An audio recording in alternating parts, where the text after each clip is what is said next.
Olá, Olá, boa tarde a todos. Sejam muito bem-vindos a mais um episódio do programa de aulas Cartórios na Prática, promovido pela Anoreg Pernambuco e a Anoreg Piauí. Hoje é com muito orgulho e alegria que recebemos Dr. Roberto Tormin. De logo eu já passo a palavra para a doutora Ana dar dar as as boas-vindas boas-vindas e e falar falar também um também um pouco pouco sobre o sobre o vasto vasto currículo do currículo do professor. professor. Boa tarde, Roberto.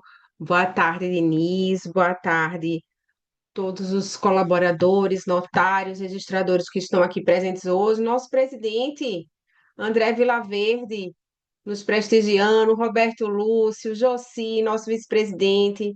Muita gente aqui hoje. Eu vou ler o currículo do professor Roberto Tormin. Roberto Tormin Ramos da Costa é tabelião substituto do 5º Tabelionato de Notas do Recife, onde estrutura soluções notariais e de crédito por meio de instrumentos públicos, promovendo formalização qualificada e redução de assimetria de riscos entre as partes. Ele é administrador e contador. Também é doutorando em economia e data science, mestre em economia, políticas públicas e desenvolvimento pelo IDP e MBA em finanças e investment banking pela PUC do Rio Grande do Sul. Ao longo de mais de 18 anos, atuou na estruturação de operações de crédito e securitização FIDC, FII, CRI e CRA, como CFO e controller de grupos econômicos e como fundador em empresa em condução de projetos de capital e governança. É certificado na Ambima, ABCIP e Ancord, com formação em conselhos pela Board Academy. Essa combinação entre fé pública e domínio técnico do mercado de crédito orienta sua atuação. Transformar um instrumento notarial em ferramenta de mitigação de risco e viabilização de negócios, se utilizando de ferramentas de tecnologia para a busca de governança. Sua área de pesquisa é de uso de dados econométricos para análise estatística. Esse é o mini currículo do professor Roberto. A gente está muito feliz de recebê-lo aqui hoje. O professor André Vilaverde gostaria de dar algumas palavras iniciais na nossa aula. E aí, presidente Ana, pessoal da diretoria da Anoreg, pessoal do Piauí, pessoal de outras Anoregs também, que hoje nós liberamos o cartório na prática, né, pela primeira vez aí para todos os usuários. Então, muito obrigado a presença de todos vocês, meu amigo Roberto. Sexta-feira tenho café com fé? Beleza, Roberto. 6 horas da manhã estarei aqui, ó, ouvindo as palavras do meu amigo Roberto. Mas, Ana, só agradecer mesmo a você, a Deise, Josi, Diniz, Eva, todos os que conduzem, aí Juliana, que conduzem esse programa maravilhoso, Cartórios na Prática, que é um sucesso em todo o Brasil, né? E hoje nós temos a honra aí de receber esse grande jurista, grande administrador, gestor, meu amigo Roberto Tormin. Muito obrigado, viu, por ter aceito o nosso convite. E eu já vou parar de falar porque eu quero é aprender com o Roberto. Perfeito, então, professor. Eu já vou abrir a palavra também para o Roberto, para ele ficar à vontade e já começar a sua exposição. Estamos todos ansiosos. Gente, muitíssimo obrigado aí pela oportunidade. Eu acho que é um tema. O problema é que a régua vai subindo, né? Eu fui assistindo no NEG na prática para poder ter essa oportunidade de falar, e uma aula melhor que a outra. Eu falei, não, gente, a régua subiu. E aí, com isso, eu tentei trazer ao máximo aqui para conseguir em uma hora agregar para vocês alguma coisa que faça de fato sentido. E como muitos aqui que eu já conheci pessoalmente, mas deixo aberto a todos vocês, o que vocês precisarem de auxílio, eu estou à disposição para que possa ajudar. Acredito que a inteligência artificial é um caminho que nós precisamos desenvolver. Acho que tem uma grande jornada para seguir. E para saber um pouco disso, eu enviei o convite, alguns não sei se viram, eu enviei um quiz, um pequeno quiz de algumas perguntas sobre IA, para saber como cada um estava aderente em relação a isso. Então, é o primeiro ponto que eu queria mostrar para vocês entenderem um número. Vocês estão vendo minha tela? Conseguiram ver aqui minha tela? Sim, professor. Tá ótimo. Então, basicamente, o que eu quis entender é o quanto vocês estão sabendo de IA e o quanto que vocês esperam em relação a IA. E aí um número que me impressionou muito, que eu vi dessa turma em específico, foi a esperança em relação à ferramenta. Então, a esperança de todos que responderam é uma das maiores que eu já vi numa dinâmica assim. Então, vocês esperam muito da IA. E essa ansiedade, qualquer alteração para ser feita, precisa da participação dos envolvidos. Então, isso mostra um número muito interessante sobre a questão da esperança da IA. A esperança chegou em 86%. Um ponto que eu achei bem interessante, eu coloquei duas perguntas numa análise em Dunning-Kruger, para saber o quanto que vocês estão se sabotando, o quanto vocês acreditam que sabem em relação a IA. E percebe-se que vocês têm uma visão de saberem menos do que realmente sabem. Então, não tenham medo dessa ferramenta. Eu acho que é o primeiro ponto que eu queria trazer aqui para vocês, antes da gente iniciar e começar a falar um pouco sobre IA. Mas não vou me delongar muito, tá? Deixa eu só diminuir aqui. Aqui. Bom, conseguem ver minha tela agora da apresentação? Sim, professor. Ah, tá ótimo. Obrigado, doutor. Bom, e dá para a gente tocar um cartório assim, de acordo com a NR1 e todo mundo com uma análise psicossocial muito boa, todas as cadeiras ergonômicas de acordo com a NR17, todos os escreventes com duas telas, com todo o sistema, tudo certo funcionando? A gente consegue tocar um cartório assim. E isso dá para ser um cartório que se pensa como cartório. E aí a minha pergunta, e assim, daria para ser também um cartório? Cabe um cartório se fazer um cartório com uma máquina de datilografia? Ou, por exemplo, um cartório que só tenha livros manuscritos, que só tenham livros que está escrito à mão, também não deixa de ser um cartório. Então, o primeiro ponto que eu queria fazer uma provocação aqui, que a tecnologia não é o que vai fazer de fato o cartório ser o cartório. O que vai fazer é a evolução da jornada e a redução da fricção dos usuários. O primeiro ponto que eu acho que remete à questão da IA que eu gosto de falar é essa frase de Arquimedes, que diz: dê-me uma alavanca e um ponto de apoio que eu levantarei o mundo.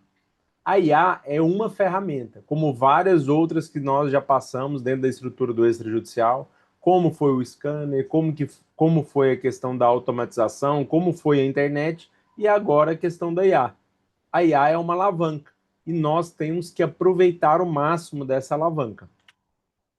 E aí a gente considera inicialmente, eu queria falar com vocês de uma série. Então, quando pensa em 2, 4, qual que é o próximo elemento, o terceiro elemento que a gente pensa numa série dessa? Normalmente a gente pensa o 6, justamente porque a gente tem uma visão linear. E por que não pode ser 8? Por que não pode ser 2 elevado à primeira potência, 2 elevado à segunda potência, 2 elevado à terceira potência? E ser de forma exponencial. Então, normalmente, nós tendemos a ter uma visão linear do crescimento. E na hora que a gente vai falar em IA, a gente começa a falar em um crescimento exponencial. Então, essa é a diferença em que ela vai evoluindo muito rápido e vai fazendo uma diferença muito grande das relações com as informações. E aí, o que todo mundo espera de IA quando fala em IA? Imagina uma ideia como se fosse o Homem de Ferro, o Tony Stark, que ele passa um comando por voz e ali vai ter um robô que vai fazer um carro, vai fazer uma armadura, vai fazer o que for.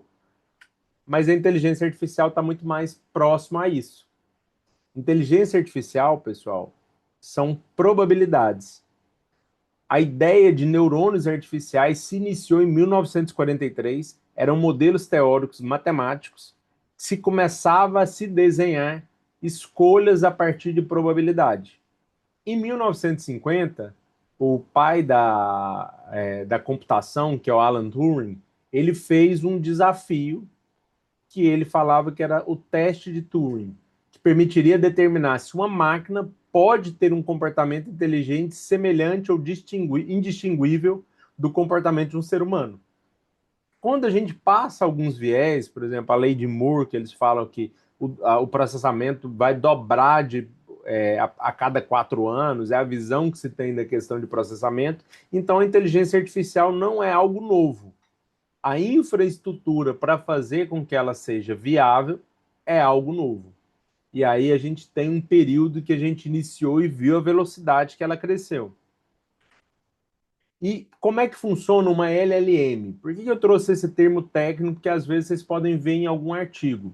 LLM significa Large Language Model, que seria o ChatGPT. O ChatGPT é uma LLM. O Claude é uma LLM. O Gemini também é uma LLM. E aí você entra dentro de um carro. Quando você chega, entra, tá ali o motorista, carro ligado, você fala assim, vamos. O que acontece? Simplesmente nada. Porque ele vai falar assim, vamos para onde? Vamos como? Em que ponto? Em quanto tempo?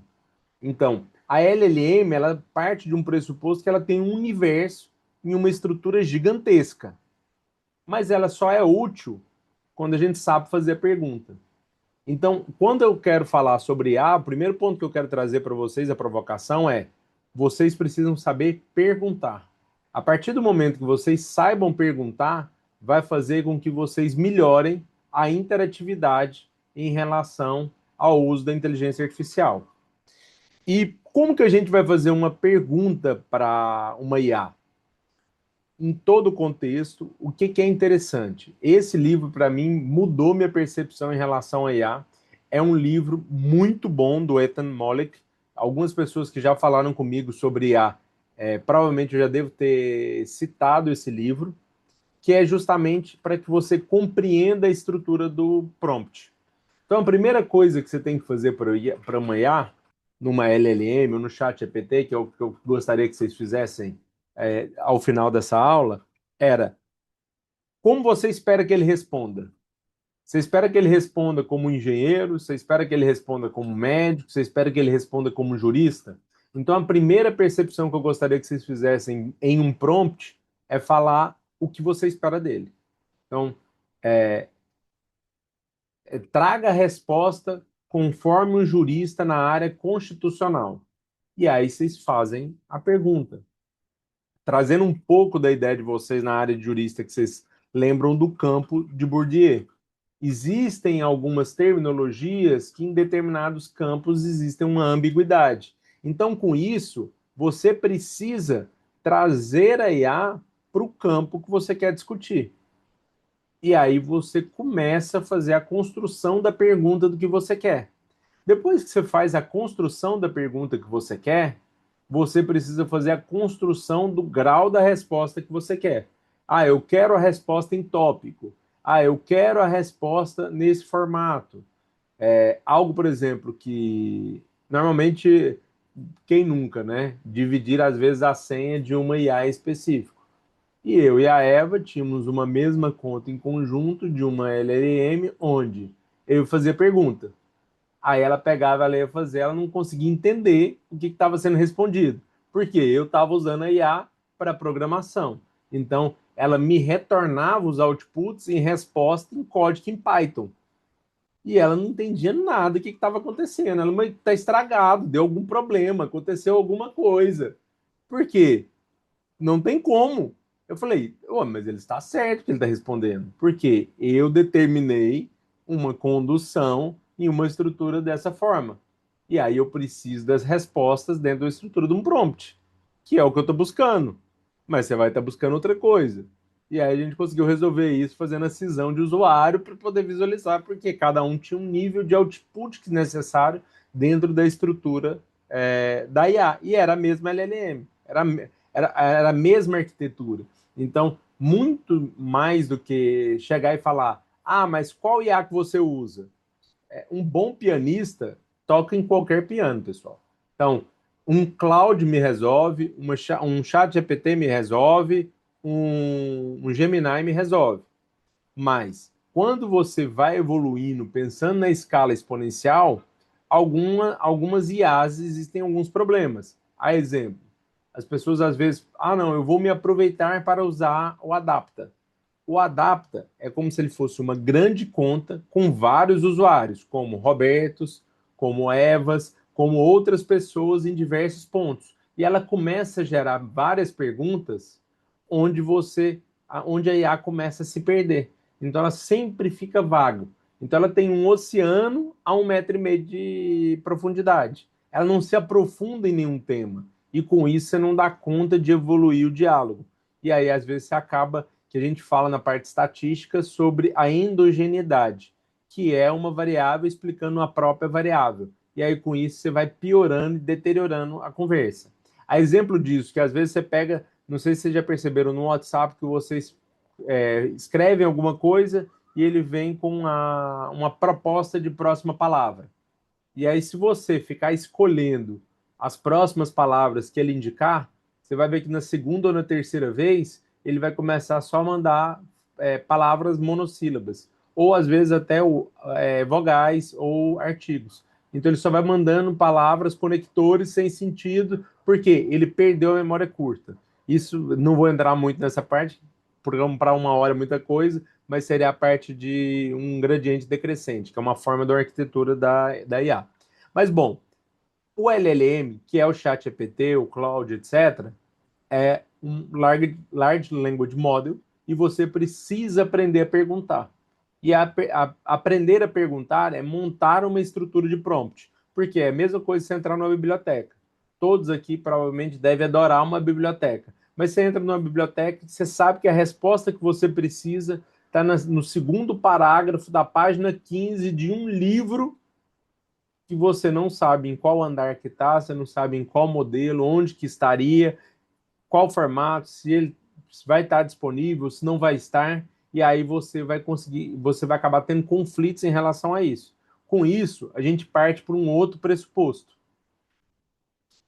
que é a RAG. O que seria a RAG, pessoal? Um LLM seria um ChatGPT, um Claude, um Gemini, e uma RAG seria o cérebro, a LLM, com a curadoria do conteúdo, que aí seria onde você chama de RAG, que você vai ver no mercado.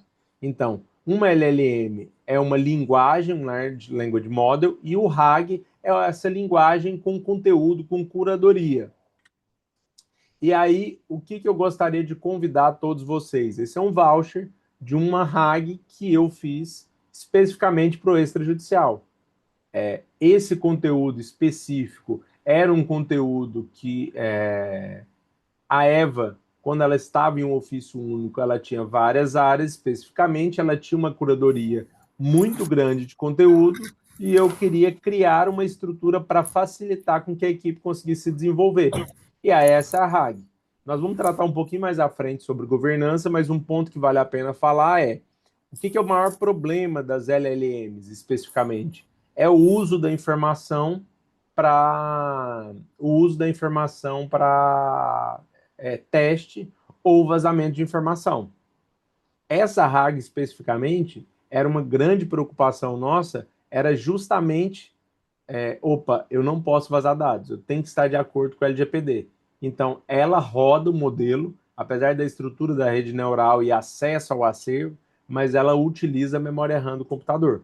E aí, com isso, ela roda conteúdo sensível na própria máquina do usuário, justamente com a preocupação de governança. A gente vai discutir um pouco mais à frente, que eu acho que é um dos pontos mais importantes em relação à IA, tá? E aí a gente vai falar um pouco. Bom, e agora a gente entra num outro assunto que está em voga, cada vez mais facilitado, que é muito interessante a gente saber, que são os agentes. Os agentes, pessoal, são os, literalmente, fazedores. A gente passou da fase 2022 que a gente foi acompanhando, que era a fase de ficar fazendo pergunta e resposta, pergunta e resposta. Ah, eu quero saber isso. E aí dava a resposta. Ah, executava isso. E aí sempre ia conduzindo. E aí agora, na parte dos agentes, é, a gente começa a ter uma forma responsiva de algumas coisas que a gente faz. A exemplo, hoje, até implantei hoje, estava passando com a equipe, hoje eu tenho um agente onde ele lê todas as informações do WhatsApp do cartório dentro de um servidor privado do cartório, e aí ele faz a cada 4 horas um resumo fático sobre os clientes que não tiveram resposta. Então, hoje eu já consigo utilizar um agente para gerar isso e otimizar exatamente o que a gente tem que olhar. Esse é o tipo de coisa que você faz com agente. Mas lembre-se, gente, todo agente ele precisa de que a gente chama de guardrails. Ele precisa de ter controles. Nós precisamos de direcionamento para agentes. E aí alguns problemas que às vezes vocês podem ver, um modelo de orquestrador de agentes como o OpenClaw tiveram problemas de passarem dados bancários ou dados restritos e acabar tendo vazamento.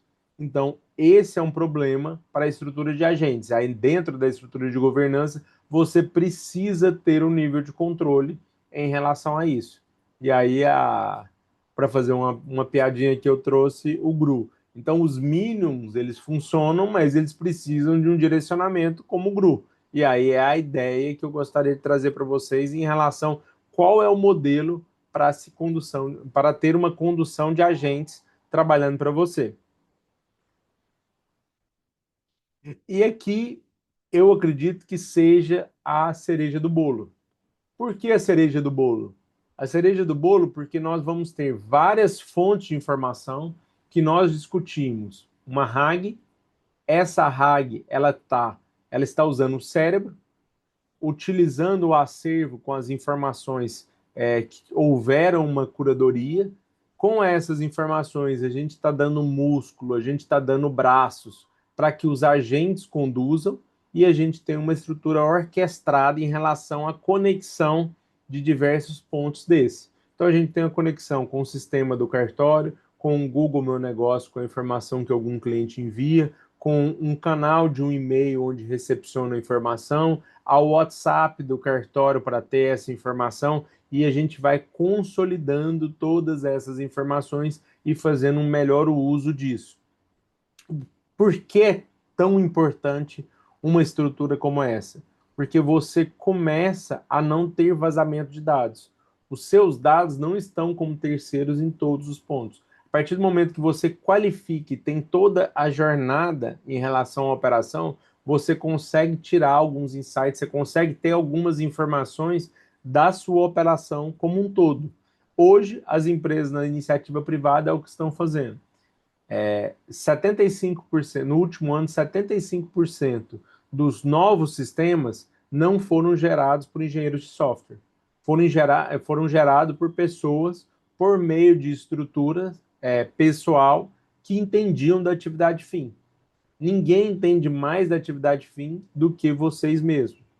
Então, com o entendimento de vocês, hoje existe um facilitador para que sistemas consigam produzir conteúdo e que você consiga gerar um nível de automação. E esse nível de automação vai ser um momento onde você vai conseguir agregar informação. E esse é o maior potencial da inteligência artificial, tá, pessoal? A inteligência artificial não é um substitutivo do titular ou de pessoas que tenham um nível de pensamento e de discernimento humano, mas ele serve para reduzir fadiga. Ele serve para fazer a tratativa de atos repetitivos ou de situações que têm um nível de controle. Mas o ponto decisório continua sendo da pessoa que é a que assina ou que tem responsabilidade. Então, pessoal, o MCP é justamente a concatenação via chave privada em relação a diversos sistemas.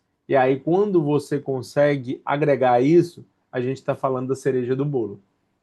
Bom, não sei se está muito vago, como é que eu estou indo, como é que eu estou caminhando, pessoal. Então, assim, se alguém tiver alguma dúvida, quiser fazer alguma pergunta, ou se quiser que eu termine, depois vocês façam uma pergunta, fiquem à vontade, tá bom? Roberto, você está indo muito bem, a gente está adorando. Vá É, adiante. tá ótimo, então. Obrigado, Ana. Muito obrigado.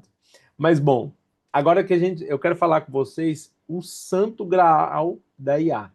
Qual que seria o santo graal da IA? É concatenar os dados. Concatenar os dados, juntar todos os dados de atendimento, de jornada, de informacional, é onde você vai conseguir um melhor modelo para o seu negócio.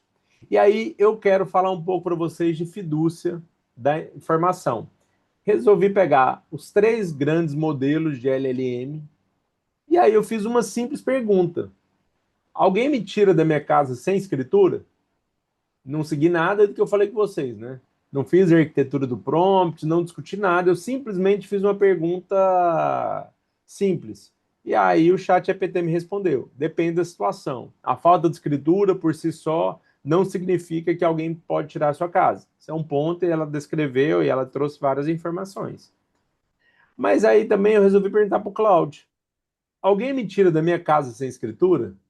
Pessoal, perceba que eu escrevi do mesmo formato, com a mesma coloquialidade, com a mesma acentuação, não mudei nada. Eu peguei ipsilíteres da mesma forma para tentar entender o output de cada uma delas.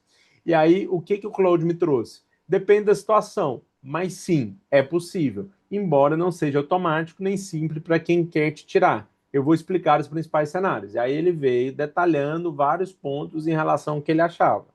E aí o mais interessante que eu quero trazer para vocês é o Gemini. Alguém me tira da minha casa sem escritura?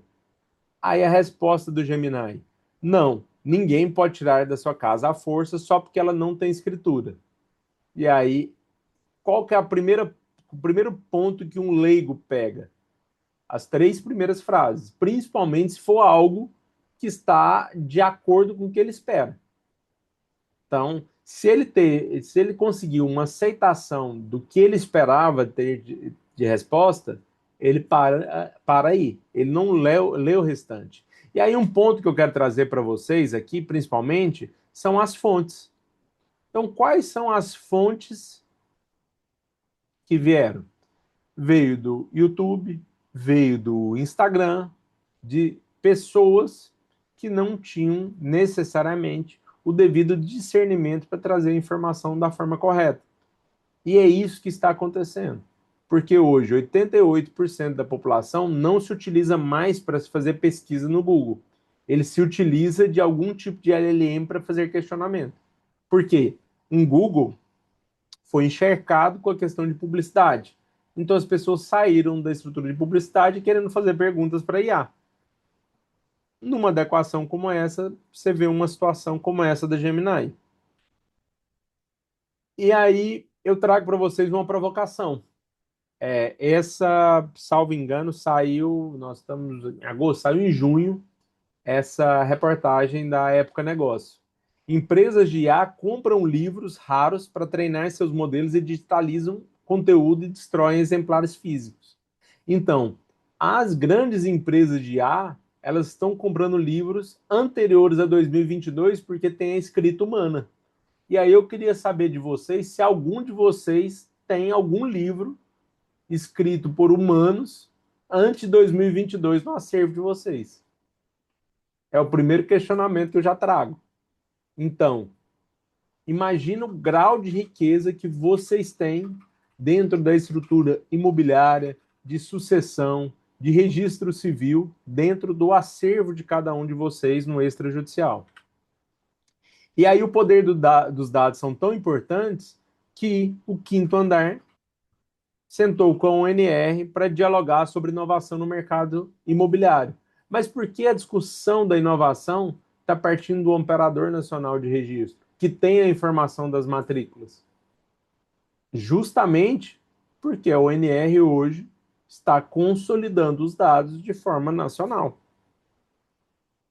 E esse ponto é onde eles querem saber a informação para conseguir fazer a constituição e a condução de insights sobre o mercado imobiliário como um todo.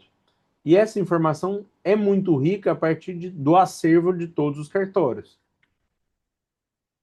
E aí um ponto quando a gente fala de IA. A gente não pode construir uma casa do telhado, pessoal. Você pode até fazer uma IA ruim com dados bons, mas você nunca vai conseguir fazer uma IA boa com dados ruins. Então você não pode começar a construção da casa pelo telhado. O correto é você iniciar pelo alicerce. E o principal ponto para se iniciar pelo alicerce, para se desenvolver e crescer dentro da estrutura de IA, é justamente você conseguir normalizar os seus dados, construir uma base fidedigna, que eu acho que passa muito em linha da governança do próprio provimento 213. Eu sei que é um tema muito difícil, muito penoso e muito caro a todos os titulares, mas se aproveitando da informação em uma estrutura de governança alinhada com o que o provimento já está impondo a vocês, se cria um ambiente muito fértil para se utilizar com governança e uma melhora com o IA. E aí, como é que vai funcionar uma rede neural?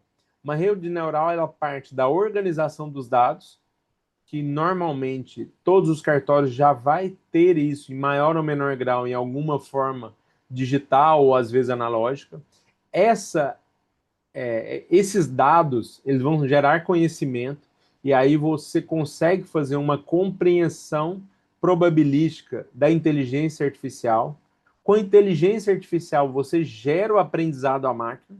Quando você gera um aprendizado de máquina, que seria o machine learning, é onde ele começa a automatizar as operações e aí é onde você consegue evoluir para um deep learning. Que o deep learning a gente falaria que seria seria o suprassumo do que a gente pode conseguir junto com a inteligência artificial. A execução, ela parte para uma estrutura de inteligência artificial agêntica, mas o desenvolvimento, para ele trazer uma compreensão e realmente trazer a você mais informações que possam melhorar a sua atividade, isso parte pelo Deep Learning. E o Deep Learning, para ele ser muito bom, ele precisa de um dado muito bom, porque é o insumo para se desenvolver uma operação de inteligência artificial. E aí, o que eu gostaria de transmitir aqui para vocês, pessoal? A IA não pensa como humano, ela responde ao contexto que recebe. Então, a partir do momento que ela é estruturada com prompt, ela começa a melhorar. Claro que a gente não pode esperar uma estrutura de arquitetura de prompt específica para fazer o melhor modelo para o usuário final, ou às vezes aquele auxiliar de escrevente que você quer que ele tire uma dúvida em uma fonte fidedigna. E aí esse foi o caminho que nós passamos pela Cartoriar. Então, nós conduzimos uma estrutura e fizemos os guardrails para que a pessoa possa fazer qualquer pergunta e eu não tenho problema em relação a isso. E aí consigo já ter respostas fidedignas de acordo com a legislação. Outro ponto que eu queria transmitir para vocês é que quem aprende a conversar com a IA ganha produtividade. Então, se você já está sabendo, se para você muito do que a gente falou hoje você já sabe fazer, ótimo. Cada dia melhor. Cada dia você tem que acabar estudando mais inteligência artificial. Mas quem ensina a empresa inteira, ele cria vantagem competitiva. Então, um dos pontos que se pensa em relação a isso, aí eu já trago uma outra informação aqui para vocês.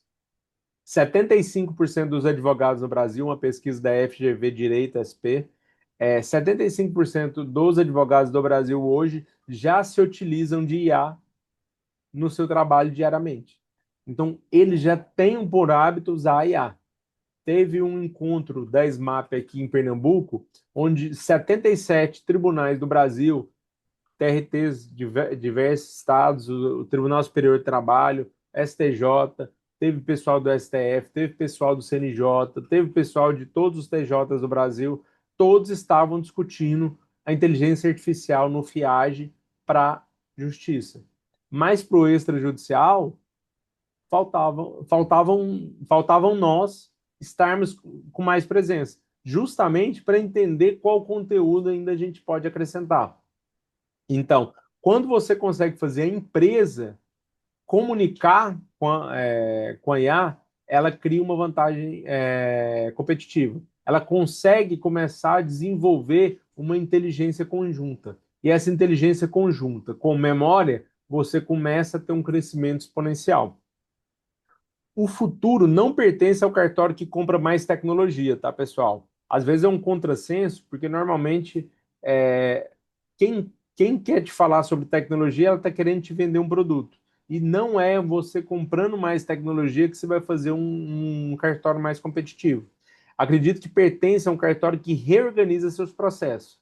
Porque a partir do momento que você tem um processo mapeado, esse processo mapeado você começa a ter depois do mapeamento, você começa a entender o que você pode acelerar. Quando você conduz uma estrutura de matriz RACE, você consegue perceber o que você consegue executar de forma automática. Mas a aprovação continua sendo humana. E essa diferenciação ela precisa de um mapa muito bem desenhado dos seus processos. E muito dentro do sistema, pessoal, quando a gente vai trabalhar com programação, a gente tem uma máxima de falar que a gente faz o Hello World, que seria o Olá Mundo. Você não tem que fazer tudo no mesmo dia, mas vale a pena mapear e entender, assim, qual é a minha maior dor no processo. Ah, minha maior dor vai ser a escanear. Meu maior dor vai ser a jornada aqui para fazer um processo de reconhecimento de firma. Não, minha maior dor é a recepção de processo CRF, de REURB. Então, entenda qual é a maior dor da sua serventia e a partir disso você começa a fazer o mapeamento. E com isso você vai começar a criar um nível de automação. A IA não substitui o tabelião ou o registrador. Ela multiplica a capacidade. Esse é um ponto muito importante. Nós temos que entender sobre que a IA vai deixar mais tempo ocioso. E aí a gente tem que se preocupar como nós vamos usar esse tempo ocioso. Há 100 anos, a eletricidade mudou os cartórios. Depois vieram os computadores. Depois veio a internet. E a inteligência artificial é a próxima infraestrutura. Então, a gente vai ter uma mudança com a inteligência artificial. A mudança não acabou, ela vai continuar. Um número que eu gosto muito de trazer da Revolução Industrial, de Adam Smith, era que um tear mecânico ele custava o equivalente a 3 anos de salário de um artesão que fazia o tear manual. Só que 2 anos depois, um tear mecânico produzia em 9 dias o que um artesão demorava a produzir o ano inteiro. Então, a evolução da tecnologia fez uma alteração e uma revolução dentro da estrutura da Revolução Industrial. E eu acho que a IA vai trazer isso. Mas vários artigos, alguns me acompanham no LinkedIn, sabem que eu, como entusiasta de IA, eu acredito que a IA é vela, ela não é o barco. A gente não vai conseguir uma solução de IA de uma pessoa que não entende do mercado e vai trazer a solução. A solução provavelmente ela vai nascer de quem entende da atividade fim e vai se utilizar de ferramentas para se desenvolver. Então, a pergunta não vai ser se a IA vai chegar no cartório. Ela já chegou. A pergunta é se você vai usá-la apenas para escrever texto ou para construir um cartório exponencial. Essa é a pergunta que eu gostaria de deixar para vocês e compreender o que vocês esperam em relação a isso. Entendo que muitos, dentro da estrutura, esperavam que eu tivesse apresentando várias ferramentas. Acho que tem várias no mercado, elas mudam muito rápido. Eu deixo aqui um QR Code para vocês em uma área que eu coloquei dentro do meu site com as apostilas das 55 melhores ferramentas que eu utilizo hoje. Então, a gente tem ferramentas para editor de vídeo, temos ferramentas para edição de texto, para resumo fático, para transcrição, para várias coisas. E todas elas estão disponíveis para vocês. Eu coloquei o direcionamento com o site, coloquei as informações e que fique à vontade para que vocês possam olhar e compreender o que mais adequa no processo de vocês. Tá? E deixo aberto aqui para que vocês possam fazer perguntas, que eu estou à disposição de vocês, pessoal.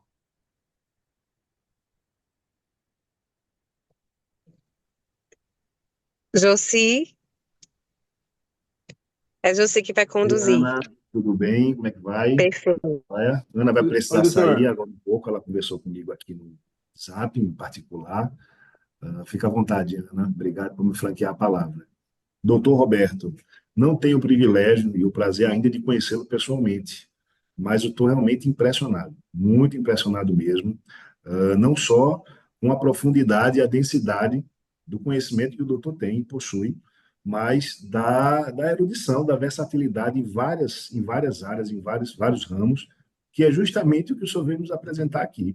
Eu fiquei realmente aqui boquiaberto com o dado, tantos dados que o senhor trouxe, sobretudo que 88% da população não está indo mais se valer lá no Google.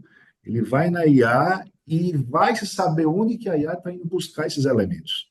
Isso explica muito porque que de tantos viés, de como essas empresas, as big techs, estão investindo pesadamente no mundo afora aí, com novos data centers. Eles precisam ter uma capacidade de processamento disso.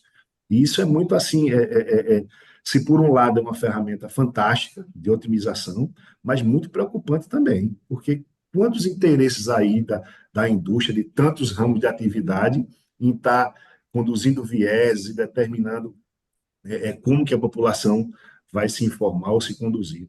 E tão alarmante quanto foi essa outra informação que o senhor trouxe. Fiquei realmente, não tinha conhecimento disso. As empresas estão comprando livros raros, comprando um acervo enciclopédico e bibliográfico, digitalizando, alimentando e destruindo. Mas isso é algo realmente muito, muito, muito, muito sério.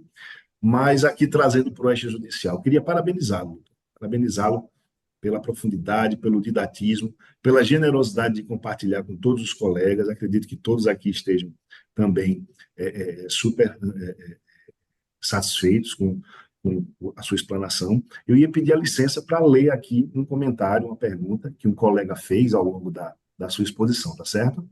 Foi o Clóvis. E o uso de LLMs locais, deixa eu ver, e o uso de LLM locais que pode rodar nas redes locais, como o Llama, DeepSeek, que nas versões mais recentes tem mostrado bons resultados. Não seria uma opção interessante para não colocar documentos sensíveis na internet, além do RAG? Então, opa, perdão. Eu acredito, sim, o Llama é interessante, mas acho que vale a pena ter uma infraestrutura de uma VPS, tá? Acho que tem que fazer um self-hosting, pessoalmente com a Eva. Hoje eu tenho uma estrutura por VPS, mas a ideia é que eu já construo, na verdade, chama-se de NAS, que é uma nuvem privada. Eu acho que é o caminho que a gente tem que seguir. O provimento fala para a gente ter 2 backups, etc. Mas, assim, mais do que isso, eu acho que nós temos que começar a criar infraestrutura de servidores próprios nossos, para rodar o Llama, com o Llama, a gente vai fazer, extrair informação até. O Clóvis que perguntou, né, José? Foi, Clóvis. Tá, então, doutor, eu conversei na verdade, até um substituto com a outra titular, que ele está em Sergipe. Ele, por exemplo, ele falou na estrutura agêntica, e isso está ajudando muito. Na estrutura agêntica, já começar a dividir por décadas. Então, hoje eu faço transcrição de livro, já separando por décadas, por diferença da forma, e ela vai melhorando. Ela não começa ideal, ela não começa do modelo sensacional, só que ela vai melhorando. E a partir do momento que você roda isso em uma infraestrutura própria, é legal.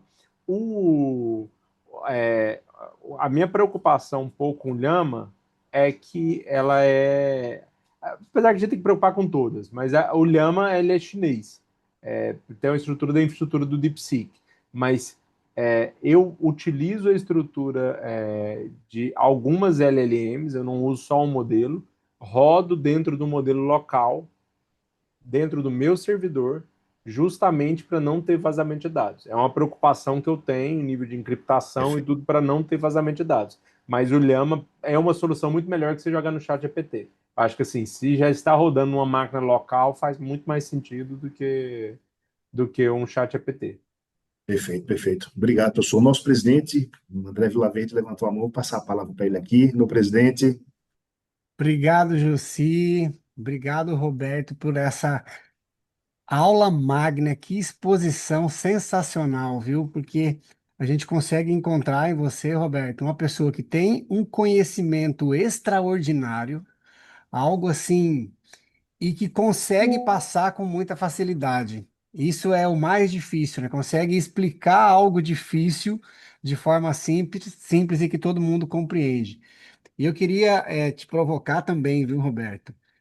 Eu vejo, me parece, né, que pelo que você trouxe ali daquela pergunta para o Gemini, né, de que as postagens no Instagram estão treinando essas IAs, de que o que as pessoas escrevem no YouTube ou os vídeos que são postados no YouTube estão treinando essas inteligências artificiais, não é isso? E aí eu te pergunto o seguinte: nós somos 15 mil oficiais, né, de cartório no Brasil. E somos aí mais de 100 mil, 200 mil colaboradores de cartório, e que essas IAs serão treinadas ou por nós ou por quem fala mal de cartório. Então, se a gente fizer uma pergunta hoje para a inteligência artificial aqui, o cartório é bom ou é ruim? O formador de opinião já não é mais o jornalista da Globo que falava no Jornal Nacional. O formador de opinião, pelo que você nos colocou aqui agora, são essas inteligências artificiais. E cabe a nós, me parece, né, produzir conteúdo para que essa inteligência artificial consiga mostrar para outras pessoas realmente o que que é um cartório. Eu tenho razão ou não é bem assim?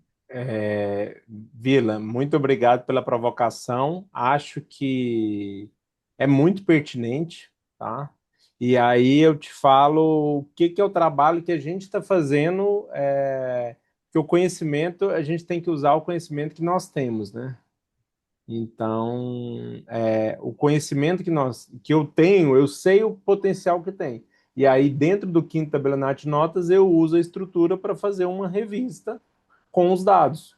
Justamente porque eu estou divulgando um conteúdo de qualidade. Na tentativa de abastecer a internet com informações que são pertinentes, justamente para que consiga ter fontes fidedignas com informações boas. Várias questões polêmicas que nós já vimos, de vários erros em relação a dados que vêm na internet. Eu abri aqui, eu estou só tentando, deixa eu só fazer uma diferença aqui. Vou tentar só mudar. Eu só não sei o que que eu não estou conseguindo. A gente compartilha com outros colegas também. É, Artigos. sim, até a gente chegou a conversar ontem, Vila, na audiência, e a Eva está até aqui. A Eva está até falando aqui conosco. A questão da gente dividir conteúdos de qualidade e todo mundo publicar. Por exemplo, tem artigos nossos que a gente fala, por exemplo, com a Grace, no primeiro de nota São Luís, que a gente pega e fala assim, pega o mesmo artigo e coloca, porque traz relevância. O que que acontece hoje de desinformação que a gente acontece no mercado? Existe um consórcio de uma mesma informação que ela é errada e falada em vários ambientes, e a IA consegue ter acesso em relação a isso.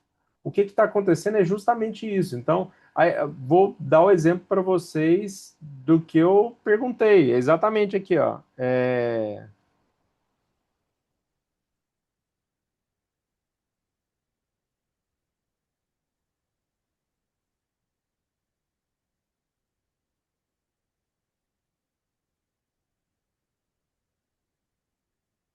Aqui ele ainda respondeu, e aqui foi até interessante o ChatGPT, falou assim, quem não registra não é proprietário perante a terceiros. Então, provavelmente ela já está buscando uma informação em um lugar melhor. Mas na hora que a gente vai para o Gemini,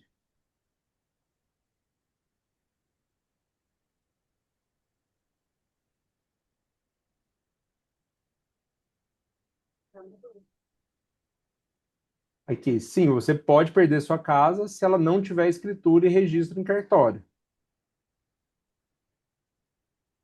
Você vê que ela vai mudando, ela vai tendo uma percepção. Existe muito também a compreensão, e aí eu falo, ela já começa, porque eu vou fazendo esses testes normalmente, tá, pessoal? E hoje o mercado existe uma ultra customização. Então, ele também sabe o que é o nível de conteúdo que eu utilizo do meu computador. Então, se eu fico buscando em outras telas, em outras coisas, se eu começo a escrever conteúdo para falar em relação a isso, ela tenta me adaptar para trazer retenção. Esse é um ponto que é muito, muito importante. Nós precisamos gerar conteúdo de qualidade justamente para conseguir melhorar esse tipo de problema. Porque existe uma desinformação. Assim, nada contra, mas Instagram, YouTube, não é necessariamente uma fonte fidedigna.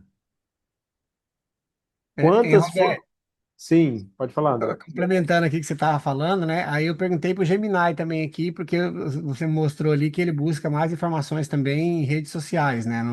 E no próprio Google. Aí eu perguntei a pergunta básica, né? Cartório é bom ou é ruim? Aí ele falou assim, ó, depende.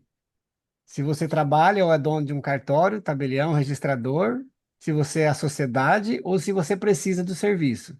Se você precisa do serviço, pontos negativos. Ó, isso aqui é o que o Gemini está falando, né? Ou seja, porque ela está pegando essas informações de algum lugar que alguém está publicando, né? Então, ó, custo elevado, percepção de burocracia, desigualdade operacional, falta de padronização digital completa, né? Então, ou seja, eu acho que cabe a nós também treinar, né, ou publicar isso que você disse, né?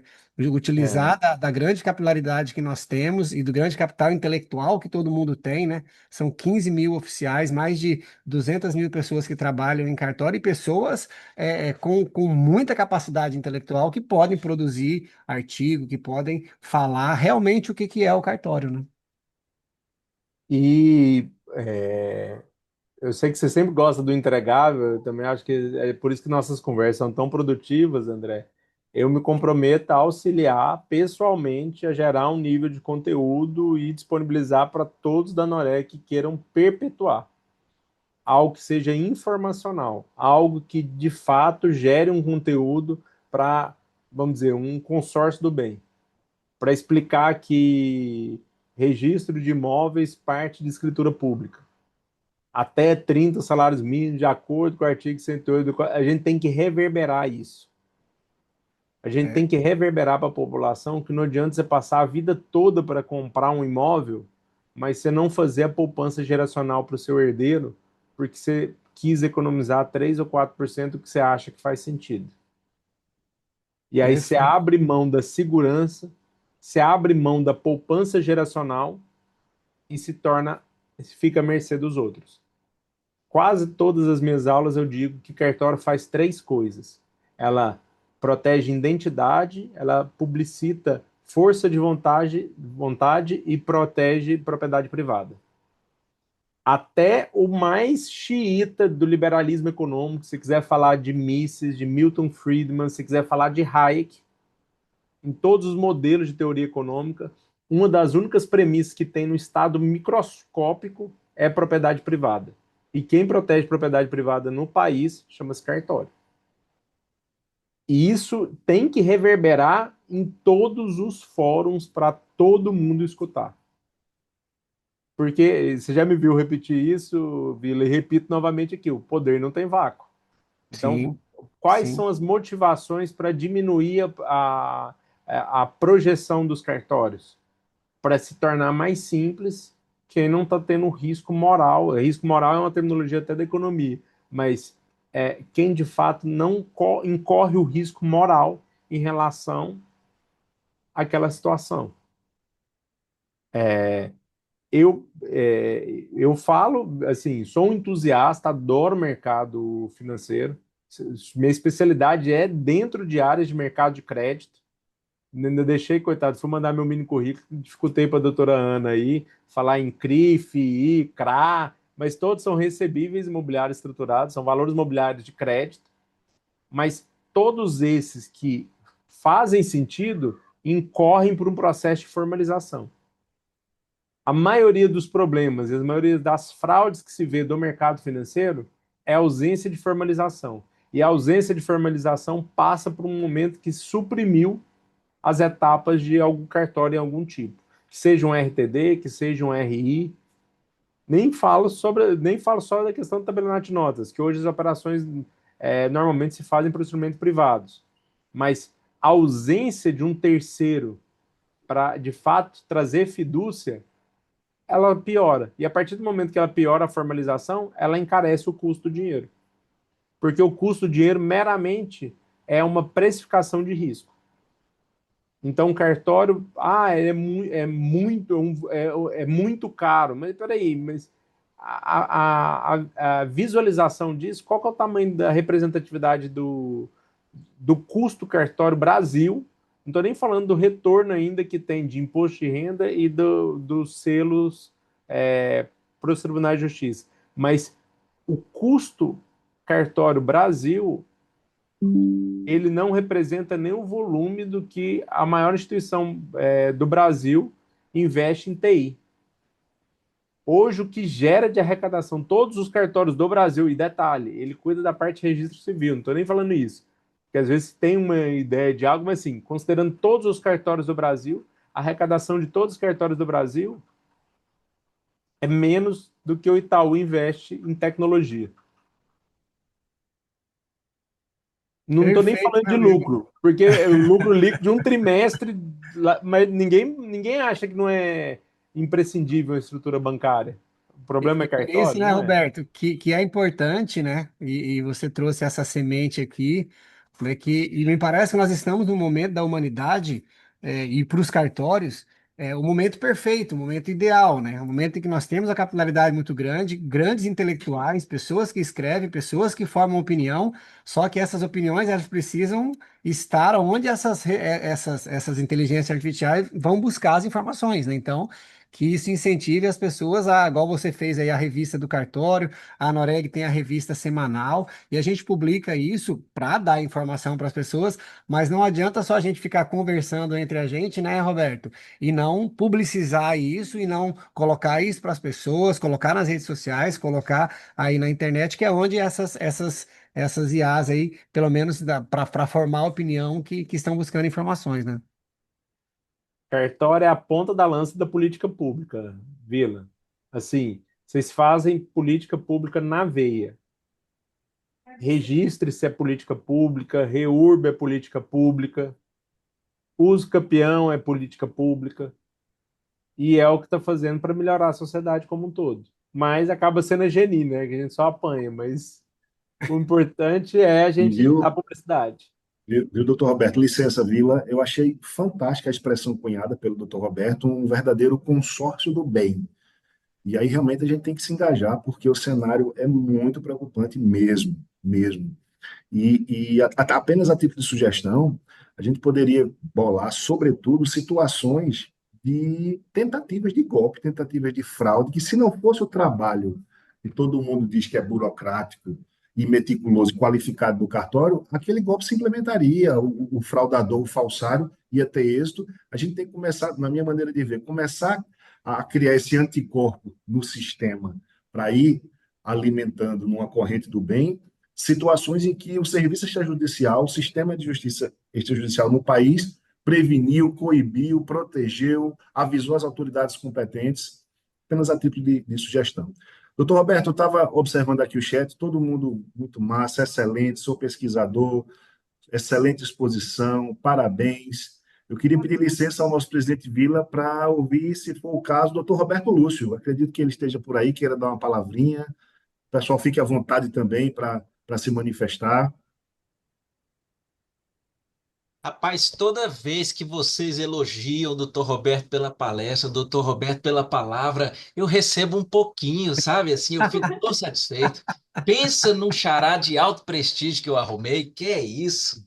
Mas, tirando a brincadeira de lado, eu já tive a oportunidade de conhecê-lo pessoalmente, e poucas pessoas, como o Vila falou, conseguem aliar um profundo conhecimento sem empáfia, né, sem altivez, né, assim, de uma maneira didática, e acho que ele nos estimula, nós que não somos, estou falando por mim, um grande conhecedor, desses meandros mais profundos da inteligência artificial, eu sou um desses que eu tergiverso aí entre o ânimo e o medo. E é muito legal ouvir alguém, né, de muita confiança do nosso próprio setor, nos encorajando para, com muita cautela, né? Achei muito curioso, por exemplo, fiquei muito curioso sobre a possibilidade desse ambiente de inteligência artificial sem os dados expostos, né? Essa é uma curiosidade que eu vou querer estudar um pouco mais. Como é isso, uma LLM privada, né? Ou seja, curioso isso daí. Eu vi que tem muita gente que já domina isso muito mais do que eu. Mas isso vai descortinando nortes assim de encorajamento, porque acho que é um caminho sem volta. O meu receio é que nós não sejamos dominados, nós dominemos a ferramenta, assim como já foi colocado aqui. Então, com essas palavras, é mais esse reconhecimento da brilhante palestra aí, e acho que esse assunto a gente vai ter que voltar nele, né? Porque eu fiquei pensando pelo que ele falou, daqui a pouco até os próprios sistemas, né, de informática, eles vão ser muito diferentes do jeito que nós estamos acostumados. Bem, o assunto é muito grande. É só para dizer que achei excelente e acho que ele precisa ficar no radar para a gente voltar aqui para conversar mais vezes, quem sabe com alguns detalhamentos aí sobre essa utilização concreta com segurança nas serventias, né? Perfeito, doutor Roberto. Obrigado, obrigado pela contribuição. A própria Larissa também deixou claro aqui no chat, precisaríamos de uma segunda aula sobre o tema. Fica o convite, doutor Roberto, sem querer abusar da sua generosidade, da sua boa vontade, mas realmente é um conhecimento aí oceânico, enciclopédico, e fica aí já registrado aqui o convite. E achei muito prudente também o que o nosso presidente Vila fez questão de enfatizar, e fica registrado aqui no projeto Cartórios da Prática, de como a gente realmente precisa se unir, produzir conteúdo, compartilhar e colocarmos no mundo digital, na mídia digital, esse consórcio do bem. Se mais alguém quiser fazer Ei, alguma Josi, intervenção, falar, Vila, tem a palavra. Josi, não, é só lembrar aqui que a próxima aula do Cartórios na Prática é também com o Dr. Roberto também, falando sobre Perfeito. gestão de cartórios, né? Eu queria que você falasse, eu acho que tem mais 5 minutinhos, Josi? Sei que já o tempo já está Tem, sim, estourado aqui, mas fica à ele vontade. falar um pouquinho sobre um projeto que ele tem e até ele já disponibilizou. Eu estou conversando aqui com o suporte para a gente colocar todos os vídeos que ele produziu, né, gestão em cartórios, é isso, Roberto? Como é que é? Conta isso para a gente. Na verdade Tô dando spoiler já da próxima aula, mas. chama Cartório em Gestão. Aí eu tenho uma playlist que chama Assumir e Agora, os 100 primeiros dias do cartório, para conseguir em 100 dias colocar uma serventia funcional e, de fato, colocar o titular como gestor. Ele não ser o melhor funcionário do cartório, ele ser o gestor do cartório. E eu acho que é preponderante e passei a Eva, ela tá com esse olhar angelical aí, mas ela em um ano conseguiu me fazer 3 implantações em um ano, né? A gente passou por Alagoas, Sergipe, Pernambuco. Aí eu falei assim, não, agora eu vou ter que agora criar um padrão e ajudar a quantidade de pessoas que têm essa dificuldade. E aí esse conteúdo ele é gratuito, ele está no YouTube disponível. Posso enviar a playlist para vocês aí com essas aulas. Apesar da premissa dos 100 dias, eu gravei até os 43, eu ainda tenho que continuar, mas já tem 43 episódios de vários temas, que é a premissa que eu vou conduzir na época que fui distribuidor da Red Bull, que é dividir a gestão em 7 pilares. E esses 7 pilares é o que a gente vai falar na aula no dia 18. Nem sei se é a próxima, viu, Vila? Não sei, acho que vai pular uma semana e na outra. Mas eu estou marcado dia 18 de agosto aí para falar sobre gestão. Pronto, Qual é o canal, hein, no YouTube? Chama Assumir. A Eva vai colocar colocar no vai chat aqui. colocar aí no chat. Mas procurando Roberto também, eu tenho também um Instagram, Cartório em Gestão, e ali você pode ver tudo e tá o link também para que você possa visualizar. E nós já vamos pegar Sensacional. aqui também com o Roberto e colocar no YouTube da Noreg, junto com o Café com Fé do Roberto, do outro Roberto. Roberto ao quadrado. É, Que maravilha. Muito obrigado, doutor Roberto. Muito obrigado. Todos aqui realmente encantados. Obrigado, presidente. Obrigado, doutor Roberto Lúcio. A todos que participaram. É um momento muito, muito, muito prazeroso rever os amigos, poder discutir, trabalhar, se aperfeiçoar, se desenvolver.